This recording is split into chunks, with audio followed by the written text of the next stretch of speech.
Paulo aos Efésios, capítulo 2, a partir do verso 13 até o verso 18, você achou?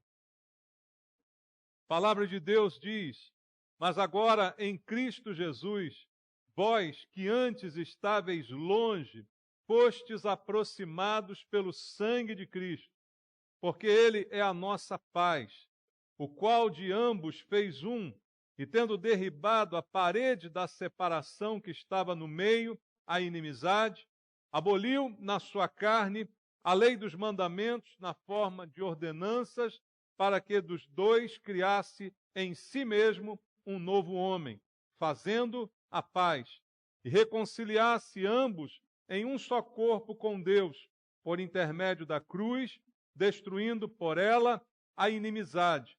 E vindo, evangelizou paz a vós outros, que estáveis longe, e paz também aos que estavam perto, porque por ele ambos temos acesso ao Pai em um Espírito. Amém. Pai, muito obrigado pela palavra que nos foi deixada, e nesse momento abrimos o nosso coração para ouvir a Tua voz e receber aquilo que o Espírito Santo quer ministrar, e que a ministração produza transformação na nossa vida, que a Tua palavra, que é o verdadeiro alimento, possa também nos mudar conceitos, valores, para que nós possamos nos submeter à Tua vontade expressa em Tua palavra. Oramos querendo ouvir a Tua voz, e eu entrego a minha vida ao Senhor, pedindo a unção do Teu Espírito, para que eu seja um canal de bênçãos, um instrumento do Senhor para ministrar a Tua palavra. Oramos juntos por isso, em nome de Jesus. Amém. Graças a Deus. Podem sentar, irmãos. Amados, esta orientação do apóstolo Paulo para a igreja, ele na sua carta aos Efésios, traz várias palavras de orientação para o nosso comportamento como cristãos. Na maioria de suas cartas, o apóstolo Paulo aborda isso, comportamento. Como deve viver um cristão? O que o fato de ser cristão muda na minha vida, nas minhas atitudes, nos meus relacionamentos? Então, embora Paulo aborde algumas doutrinas, essencialmente, na maior parte de suas cartas, ele fala sobre isso, o efeito da fé na nossa vida prática. E aqui ele diz algo muito importante, em palavras muito simples. Primeiramente, no verso 13, ele diz: mas agora, em Cristo Jesus, vós que antes estáveis longe, fostes aproximados pelo sangue de Cristo. Talvez a gente imagine e fale e pregue, não é, que o sangue de Jesus nos purificou de todos os pecados. É verdade isso? É verdade, a Bíblia fala sobre isso. Mas aqui Paulo diz que o sangue de Jesus fez algo além disso. Além de nos perdoar, a Bíblia diz que ele nos aproximou pelo sangue. Ele nos trouxe para perto de Deus e nos trouxe para perto uns dos outros. A Bíblia diz, irmãos, que Jesus nos reconciliou com Deus, porque o pecado que faz separação entre nós e nosso Deus foi anulado por Jesus. Então nós temos a possibilidade de nos aproximar de Deus, de estar mais perto, e também, segundo diz o texto, de termos agora comunhão uns com os outros. Então veja, o sangue de Cristo não apenas salva, mas também nos aproxima. A cruz, na cruz do Calvário, aonde Jesus derramou o seu sangue, ela também promove, além da salvação, a nossa unidade. Isso é algo que nós temos que dar especial atenção, porque o relacionamento com Deus é individual. Nós costumamos dizer, a salvação é individual. Eu não salvo você, nem você me salva, e nós não conseguimos salvar ninguém. Isso é uma experiência individual. Mas uma vez que somos salvos por Deus, agora há um trabalho de Deus na nossa vida em prol da nossa unidade. Deus não admite uma igreja dispersa, mas muito pelo contrário, unida.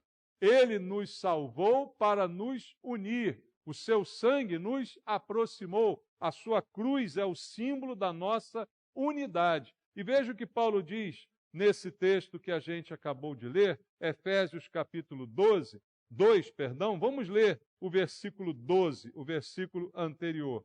Naquele tempo, estáveis sem Cristo, separados da comunidade de Israel e estranhos às alianças da promessa, não tendo esperança e sem Deus no mundo. Esse é o nosso passado, concorda? Nós éramos assim. Mas agora, olha o que ele diz no verso 13, que a gente já leu. Em Cristo Jesus, vós que antes estáveis longe, fostes aproximados pelo sangue.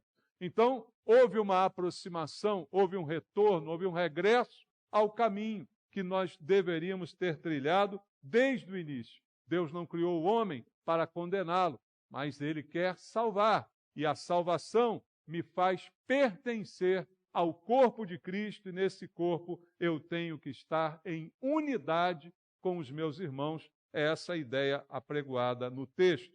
Também diz a Bíblia, pelo apóstolo Paulo, em 1 aos Coríntios, capítulo número 12, vamos ler o versículo 13 do capítulo 12 da 1 aos Coríntios.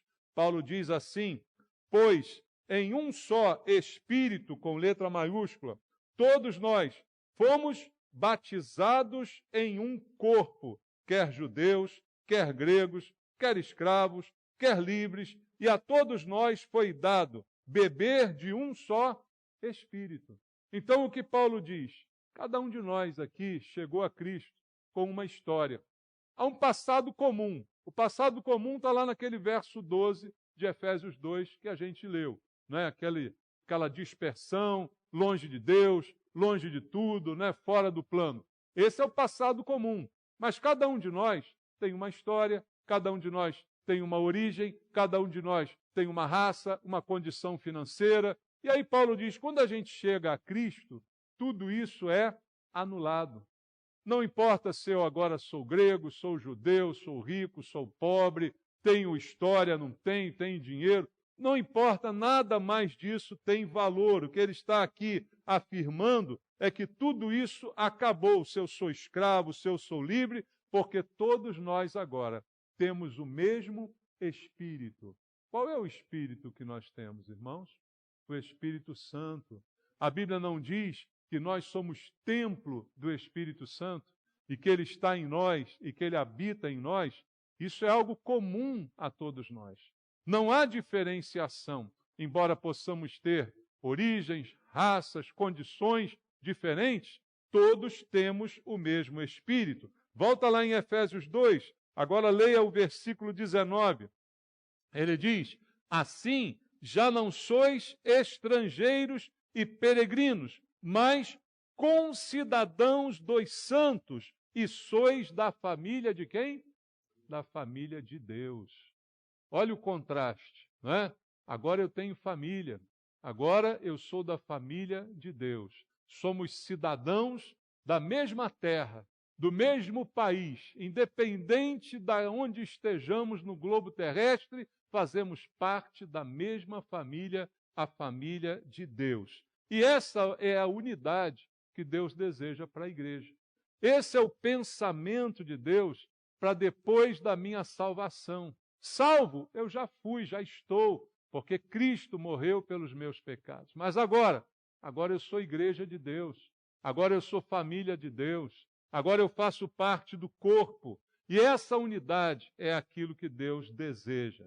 E a palavra de Deus vai nos dizer, através de alguns exemplos que eu quero trazer, leia comigo Efésios, capítulo 3, versículo 10. Diz assim, para que, pela igreja, a multiforme sabedoria de Deus se torne conhecida, agora, dos principados e potestades nos lugares celestiais. Veja o que diz o texto, que Deus vai tornar a sua sabedoria conhecida pela igreja.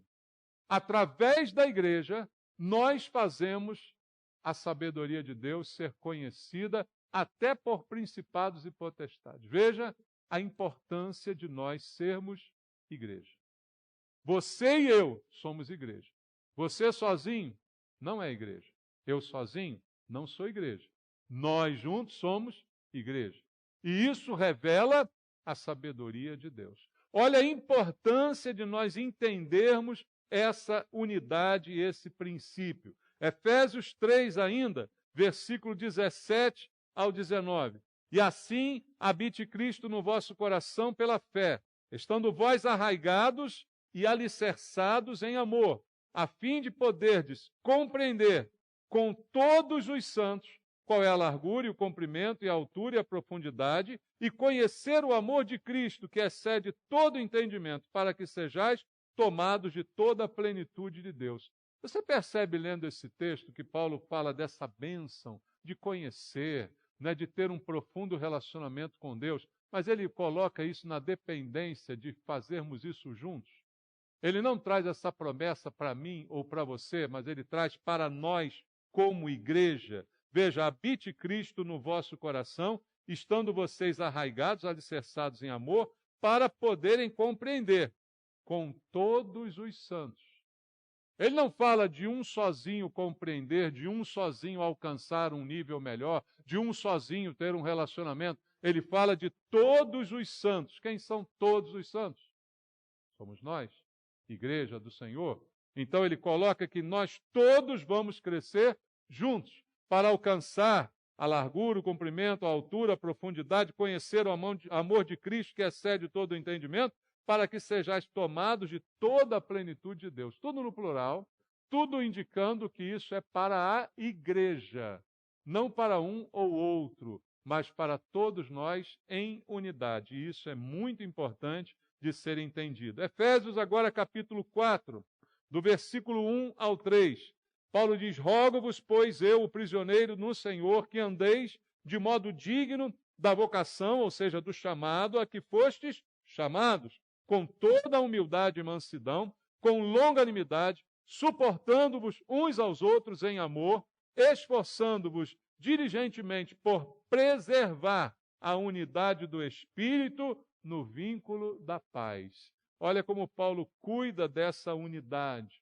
Como ele diz que nós, como igreja, devemos preservar essa unidade, nos suportando uns aos outros em amor e nos esforçando com diligência, com cuidado, para preservar a unidade do Espírito. Então, cai por terra, irmãos, a ideia de que o que importa é o meu relacionamento com Deus. O que importa é aquilo que eu vivo com Deus. Não, a Bíblia diz que não. Para a salvação, individualmente, mas depois de salvo, coletivamente. Agora não é mais o que eu vou viver com Deus, mas é como eu vou viver na igreja. Ninguém é independente, ninguém vai ter um relacionamento exclusivo com Deus. Não, você foi salvo, agora você tem que estar na igreja. Você tem que estar em comunhão com os irmãos. Você precisa perseverar pela unidade do Espírito, pelo vínculo da perfeição, como ele fala na Bíblia. Veja mais o que ele diz em Efésios 4, agora a partir do verso 4. Olha como Paulo enfatiza a ideia. Há somente um corpo, um Espírito, como também fostes chamados numa só esperança da vossa vocação. Aí ele diz, há um Senhor, uma só fé, um só batismo, um só Deus e Pai de todos, o que é sobre todos, age por meio de todos e está em todos. Veja como ele enfatiza a ideia de que nós somos um e que há uma origem comum para todos nós. Não há o meu Deus ou o seu Deus, o meu Jesus ou o seu Jesus, não é. Nós todos temos um só Deus, uma só fé, um só batismo. Tudo é um só para todos nós. Então é importante que a gente perceba isso, para que nada possa atrapalhar a nossa comunhão.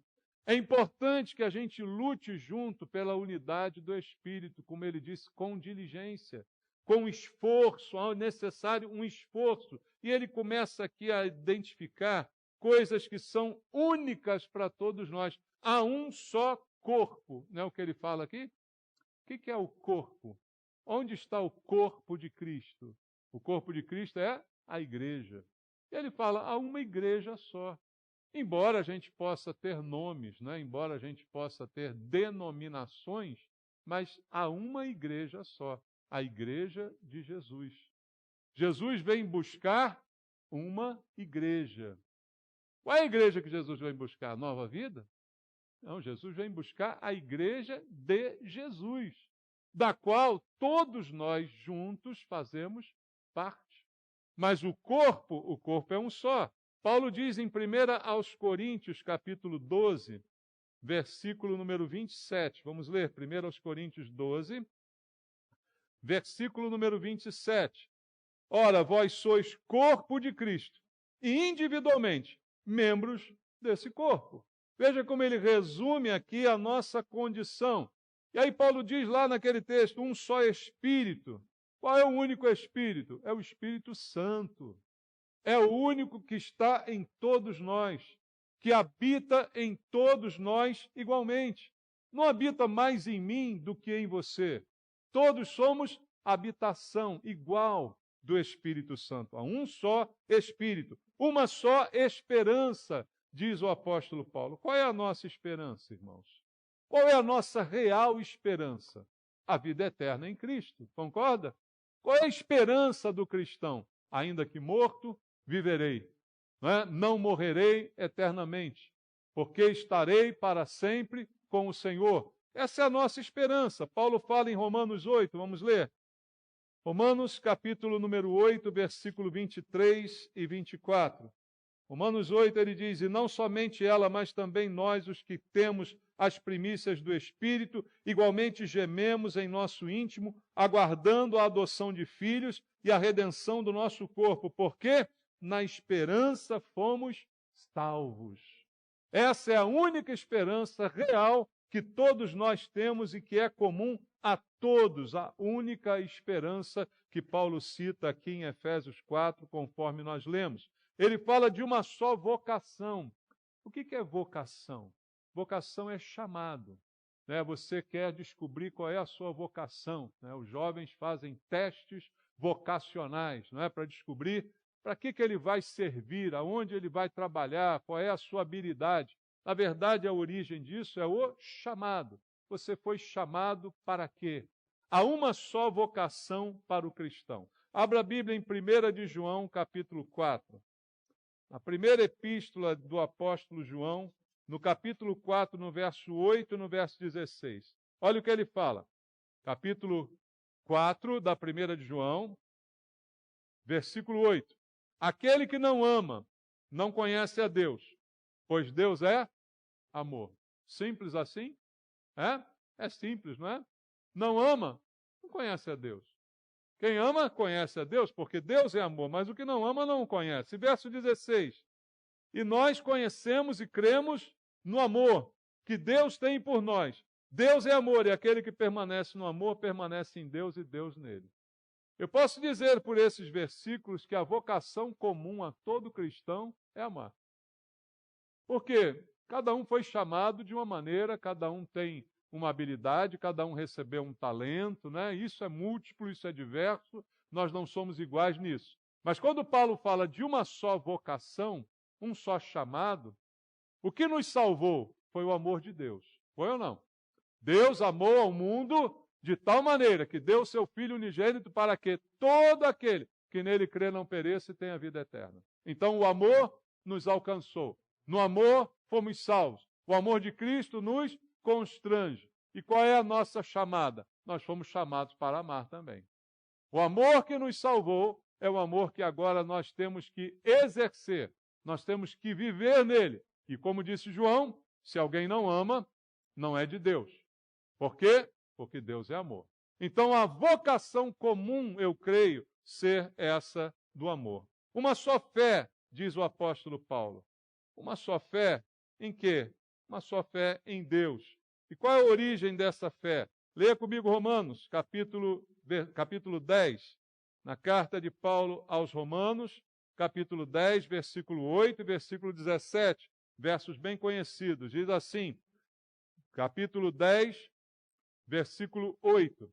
Porém que se diz, a palavra está perto de ti, na tua boca e no teu coração. Isto é a palavra da fé que pregamos. Agora o versículo 17 do mesmo texto. E assim a fé vem pela pregação, e a pregação pela palavra de Cristo. Nós temos uma só fé, na mesma pregação, a palavra de Cristo. A palavra que nos disse Jesus, que salvou. A palavra que ele mesmo disse, as palavras que eu vos tenho dito são espírito e são vida. Essa é a nossa fé. Nós cremos na palavra de Deus. E essa palavra é que realimenta, que gera fé. A fé vem pelo ouvir da pregação. Isso é importante para a nossa vida. É fonte de alimento de fé. Sem fé é impossível agradar a Deus. Mas a fonte da fé é a palavra de Cristo, que eu ouço, que eu pratico, que eu recebo, que me alimenta. Então, há uma só fé, como diz o apóstolo Paulo, e isso nos é comum. E aí ele fala de um só batismo. O que é o batismo? Testemunho da nossa fé. 1 Coríntios, capítulo 12, versículo 13. Ele diz em 1 Coríntios 12, 13, pois em um só Espírito todos nós fomos batizados em um corpo, quer judeus, quer gregos, quer escravos, quer livres, e a todos nós foi dado beber de um só Espírito, aquele mesmo versículo que a gente leu anteriormente. Um único batismo, mediante a mesma fé, mediante um só Espírito. Todos nós passamos por essa experiência. E ele diz ainda em Efésios que temos um só Pai. Quem é o nosso Pai? Gálatas capítulo 4, versículo número 6, está escrito, e porque vós sois filhos, enviou Deus ao nosso coração o Espírito de seu Filho, que clama, Abba, Pai. Pai seria a tradução. Então, nós somos filhos de quem? De Deus. Todos nós filhos de Deus. Por quê? Fomos feitos seus filhos. Por quê? Porque cremos no seu nome. Isso nos aproxima, isso nos une. A ideia de que nós somos uma igreja, um corpo, uma fé, um batismo, um Pai, um Espírito, tudo isso está presente no Evangelho de Jesus. Ele nos salvou para que a gente entenda isso e para que a gente viva nessa dimensão, entendendo que não devo buscar o que é melhor para mim, não devo buscar um relacionamento com Deus como se ele fosse único e exclusivo meu, mas que todos nós temos acesso ao mesmo Pai, à mesma fonte de fé, que é a palavra de Cristo. Tudo isso deve ser entendido, e não só entendido, mas praticado por todos nós. Agora volta lá em Efésios, no capítulo 4. Mais uma vez em Efésios, capítulo número 4, do versículo 11 ao versículo 13. O apóstolo Paulo diz, e ele mesmo concedeu uns para apóstolos, outros para profetas, outros para evangelistas e outros para pastores e mestres, com vistas a quê? Ao aperfeiçoamento dos santos, para o desempenho do seu serviço, para a edificação do corpo de Cristo, até que quantos? Todos cheguemos aonde? À unidade da fé e do pleno conhecimento do Filho de Deus, e à perfeita varonilidade e à medida da estatura da plenitude de Cristo. Então ele fala de uma só fé, de um só batismo, tudo é um. E aí ele fala que cada um recebeu de Deus um dom. Mas todos os dons cooperam para a edificação do corpo. Quem é o corpo? Nós, a igreja. A igreja é o corpo, não é? Então, se Deus me chamou para apóstolo, se Deus me chamou para pastor, se Deus me chamou para mestre, se Deus me deu o dom do evangelismo, para quem eu trabalho? Para o corpo. Qual é o corpo? A igreja. Para que serve o meu serviço? Para melhorar a igreja. Para que a igreja seja fortalecida. Para que o corpo de Cristo seja aperfeiçoado. Como Paulo diz aqui, o aperfeiçoamento dos santos. É esse o propósito de Deus ter nos dado, dons de Deus ter investido em nós. O propósito não é que eu seja melhor do que você seja melhor do que o outro, mas que todos nós venhamos a trabalhar com o mesmo propósito, melhorar a igreja. melhorar o corpo de Cristo. Nada de eu sozinho, nada de cada um por si, Deus por todos. Isso não existe, só no mundo. Na igreja é todos um para o outro e Deus por todos nós. É assim que funciona, é assim que deve ser, é assim que a palavra de Deus apregoa. E aí vem os resultados. Quando a igreja vive essa verdade, o que acontece? O que acontece é que a igreja vive numa outra dimensão, a dimensão de uma transformação de cada um dos seus membros. E aí vem a maturidade. Quando a gente pode dizer que uma igreja é madura? Quando a gente pode dizer que uma igreja é saudável? Ah, é porque ela é grande? É porque ela tem muitos membros? É porque ela tem muito dinheiro? É porque ela é muito bonita? Porque suas instalações são muito bacanas? Não, isso não se mede por aí. A saúde da igreja, não é? A maturidade da igreja, ela é equivalente a cada um dos seus membros. Uma igreja não é boa ou ruim. Às vezes a gente olha assim, aquela igreja lá, não gostei disso, não gostei daquilo. Mas como é assim a igreja? É o prédio? É o número do CNPJ? É a pessoa jurídica? A igreja somos nós. Se uma igreja não é boa, é porque nós não somos bons. Não é porque ela tem isso ou tem aquilo. Não, a igreja é boa porque ela tem atividade para todas as faixas etárias, ela atende, tem ministério para atender a qualquer tipo de pessoa, tem para casar, tem para solteiro, tem para divorciado, tem para novo, para médio, para velho, tem para tudo. Aí a igreja é boa. Não, a igreja é boa ou ruim se nós, membros, formos bons ou ruins. Porque a igreja somos nós. A igreja é agradável se eu sou agradável, se você é agradável. A igreja é carinhosa se você é carinhoso, se eu sou carinhoso. A igreja é receptiva se nós somos receptivos. Não é um grupinho que tem que fazer isso.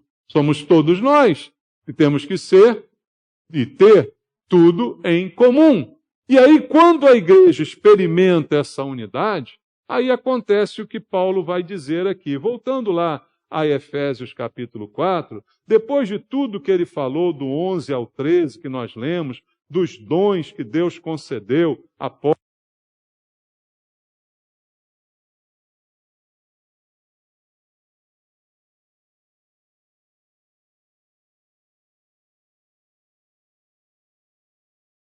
Tá ruim?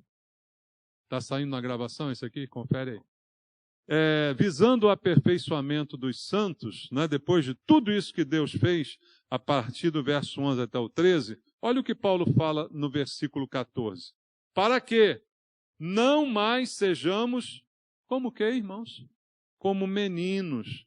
Como é que age um menino? Agitado de um lado para o outro, levado ao redor por todo o vento de doutrina, pela artimanha dos homens, pela astúcia com que induzem ao erro. Então Paulo diz, quando a igreja cresce sadia, sabendo que todos têm tudo em comum, que Deus distribuiu os dons para o progresso de todos, o que acontece é que a igreja fica madura.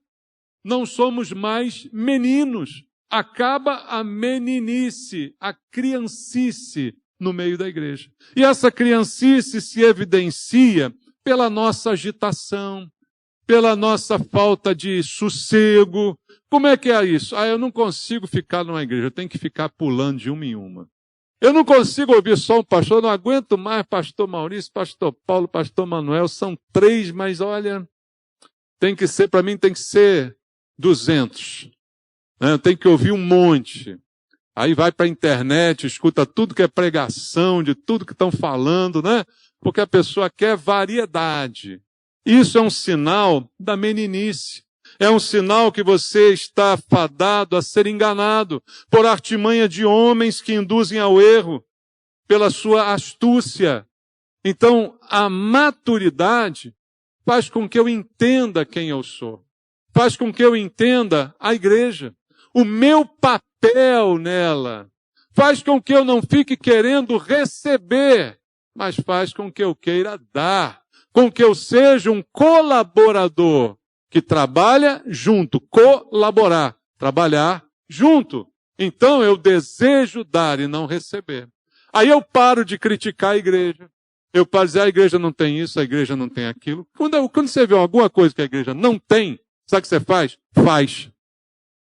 A igreja não tem isso, então você faz. Pastor, eu vou fazer isso aqui que a igreja não tem. E eu sou a igreja, eu estou envolvido aqui com todo mundo. Eu não quero ser servido, eu quero servir. Você já ouviu Jesus dizer isso? Então, acho que é para a gente fazer igual, né?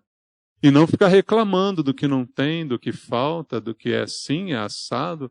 A igreja não tem amor, então ame. Né? Ame. Comece a amar todo mundo. O povo aqui é frio, então seja quente. Né? Seja quente você. Você é igreja, ou não? Você é igreja. Então isso é para mim, isso é para você. E aí vai acabar a meninice. Através da unidade. Através do entendimento, vem a maturidade. Quando somos maduros, o que muda? O nosso entendimento. No seu tempo de adolescência, de imaturidade, talvez você lembre quanta besteira você já fez. Por que você fez aquelas besteiras? Você não tinha conhecimento. À medida que o tempo passou e você foi tendo conhecimento, você ficou mais maduro. E aí passou a apresentar um comportamento mais conciso e não infantil, agitado, né? Andando para lá e para cá, buscando isso e aquilo. Não, você sossegou. Maturidade é sossego, irmãos. Mas é preciso entender a importância da unidade. Aí a gente vai ter unidade. Aí a gente vai ter maturidade. É preciso entender o meu papel nessa história, como igreja, não como espectador, não como quem está aqui para receber pelo que pagou. Né? Talvez a gente tenha essa ideia. Não, eu sou dizimista e tal, a igreja tem que me servir, eu tenho que receber alguma recompensa pelo que eu tenho pago. Isso não é igreja. Isso é coisa da sua cabeça. No versículo 15, Paulo logo diz, mas, seguindo a verdade em amor, cresçamos em tudo naquele que é a cabeça. Quem? Cristo. Unidade, verdade e amor. Produz crescimento. Cresçamos nele. Maturidade e crescimento. Uma coisa é consequência da outra. Não há um crescimento verdadeiro na igreja se antes não houver uma maturidade. Em outras palavras, o que adianta a gente crescer em números se a maioria de nós são como crianças, infantis, não é? Meninos, todos agitados. A gente terá números para mostrar, mas muito pouca efetividade, muito pouca qualidade. Cresçamos bem depois da maturidade.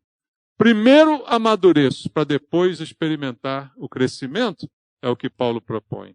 E no verso 16, de quem todo o corpo, bem ajustado e consolidado pelo auxílio de toda a junta, segundo a justa cooperação, olha, cooperar, de cada parte, efetua o seu próprio aumento para a edificação de si mesmo em amor. Aí vem o crescimento numérico de uma forma saudável, porque Cristo é o cabeça, e aí todos nós juntos buscamos essa consolidação, trabalhamos juntos, e aí o próprio corpo cresce. Realiza o seu próprio crescimento, para edificar-se cada vez mais. Quanto mais o corpo cresce com saúde, mais o corpo se auto-edifica. O próprio corpo gerando o seu crescimento. Talvez a gente pergunte, por que a igreja não cresce mais? Por que isso ou aquilo outro? Quem é a igreja? Eu pergunto de novo. É você que não está fazendo alguma coisa. Sou eu que não estou fazendo alguma coisa. Mas a gente quer achar o culpado. Como se nós fôssemos espectadores, e não atores, e não participantes. O corpo, bem ajustado, bem consolidado, ele efetua o seu próprio crescimento. E aí aumenta a sua própria edificação, como diz o apóstolo Paulo. Eu preciso entender isso. Você precisa entender isso. Isso é uma mudança de mentalidade. Mentalidade cristã. De quem não é espectador, mas de quem é participante. De quem é ator nisso aí. E não público. E não seguidor. Veja, Jesus teve muitos seguidores, mas quantos apóstolos ele teve? Quantos discípulos de verdade ele teve? Multidões o seguiam, mas no dia que ele estava ao lado de Barrabás, uma multidão gritou: Barrabás. Cadê os seguidores? Seguidores não têm compromisso, mas corpo tem compromisso. Corpo tem pertencimento. Corpo está junto, aconteça o que acontecer. O corpo não busca melhorar sem que o outro venha junto. Um membro do corpo não quer crescer sem que o outro cresça também. Imagina você, se tem duas mãos, se uma só cresce, como é que fica? Um mãozão aqui e uma mãozinha aqui. Você gostaria disso? Hã? Não é normal? Não é saudável? Então todos temos que crescer juntos. Fortes pela unidade. É a unidade que torna a igreja forte. É a unidade que torna o corpo firme. Um exemplo que eu gosto de dar é do bambu. O bambu é frágil se ele estiver sozinho. Agora amarra um bambu no outro e tenta quebrar um feixe de bambus. Você não consegue, porque ele se torna forte. Assim somos nós como igreja. Eu sozinho, 2, 3, somos igreja, mas somos mais frágeis. Quando somos juntos, quando estamos unidos, como somos mais, nós somos mais fortes. Deus quer fortalecer a igreja. Sabe quem é a igreja? É você e eu. Somos nós. Amém?